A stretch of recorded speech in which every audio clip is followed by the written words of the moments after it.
A angelologia é a disciplina teológica que investiga a existência das criaturas angelicais e seu papel na história da criação divina.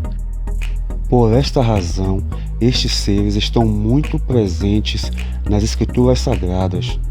A expressão anjo, procedente do latim angelus e do grego ágelos, tem um sentido de mensageiro, no hebraico malak. É atualmente necessário que entendamos bem o que Deus tem revelado acerca deles, dos anjos maus, para que eles não nos derrotem devido à nossa ignorância, e que saibamos lutar eficientemente contra eles. Está escrito: porque não temos que lutar contra a carne e o sangue, mas sim contra os principados, contra as potestades, contra os príncipes das trevas deste século, contra as hostes espirituais da maldade nos lugares celestiais. Efésios capítulo 6, versículo 12. Eles eram santos e bons quando saíram das mãos do Criador. Aquele que é perfeitamente santo e bom não podia ter criado seres ímpios e miseráveis.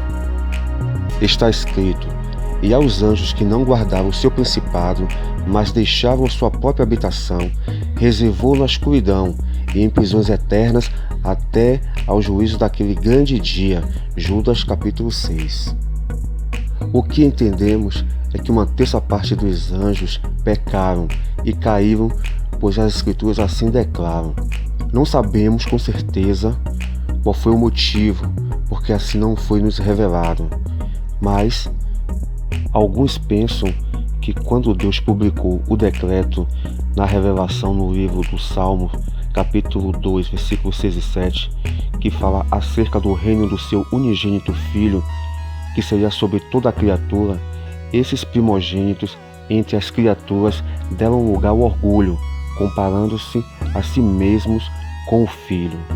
Pode ser que nesse momento Satanás pela primeira vez tenha dado lugar à tentação e tenha dito em seu coração, como está escrito: eu subirei ao céu, acima das estrelas de Deus, exaltarei o meu trono e no monte da congregação me assentarei, da banda dos lados do norte.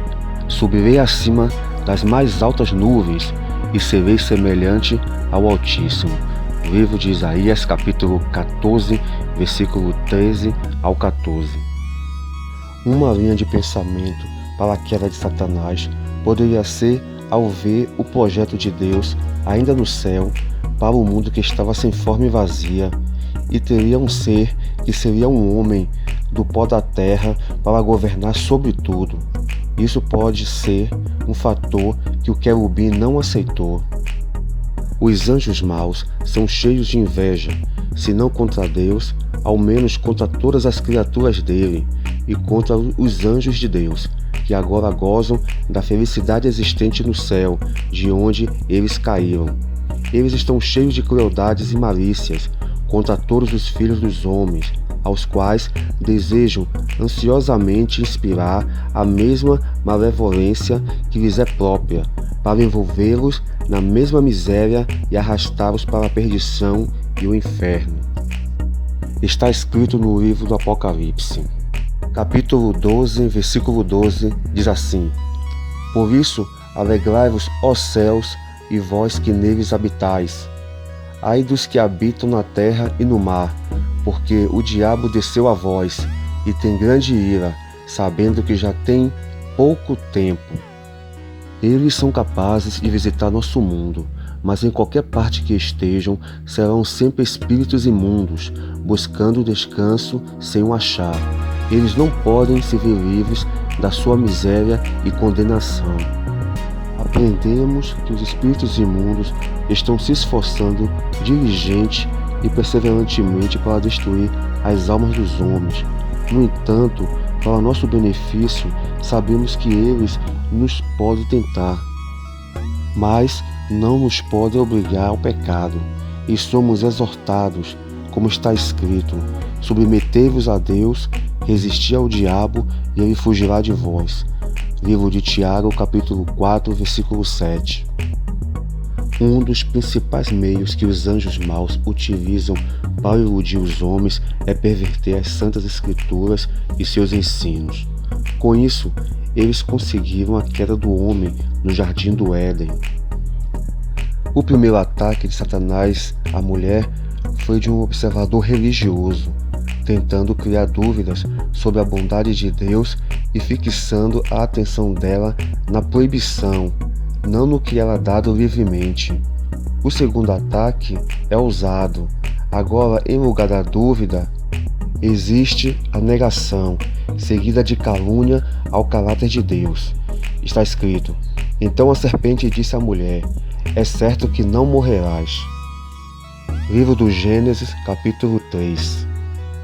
Nos dias dos apóstolos, eles encontraram muitos adivinhadores, os quais foram desmascarados e vencidos pela pregação do Evangelho, demonstrando-se dessa forma a superioridade de Cristo sobre o poder dos demônios.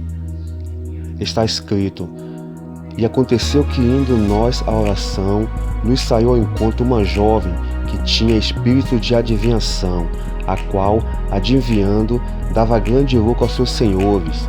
Esta, seguindo a Paulo e a nós, clamava dizendo: estes homens que nos anunciam o caminho da salvação são servos do Deus Altíssimo, e isto fez ela por muitos dias. Atos dos Apóstolos, capítulo 16, versículo 16 ao 18. Essas são algumas das formas que Satanás utiliza para estar enganando e levando muitas pessoas ao pecado. Aprendemos nas Escrituras que Deus entregou esses maus espíritos às cadeias da escuridão, reservando-nos para o juízo. Em outro lugar diz: para o fogo eterno, para onde os ímpios também serão mandados depois do juízo. Este lugar está preparado para o diabo e seus anjos. De tudo isto deduzimos que agora eles estão em tormento e reservados para o juízo, quando uma condenação mais severa os espera. Para eles não há redenção, nem misericórdia, nem esperança. Mesmo com a sua queda, eles ainda têm poder para fazer aparições, para enganar as pessoas, demonstrando ser um anjo de luz. Está escrito: e não é maravilha, porque o próprio Satanás se transfigura em anjo de luz. 2 Coríntios capítulo 11, versículo 14. Com isso, muitas pessoas estão sendo enganadas, criando até mesmo dogmas, achando que um anjo lhe trouxe uma nova visão de um procedimento espiritual, e com isso deixando de seguir o que Cristo ensinou. Está escrito: contudo, ainda que nós, o mesmo anjo dos céus, vos anuncie um evangelho diferente do que já vos foi pregado, seja considerado maldito. Gálatas capítulo 1, versículo 8.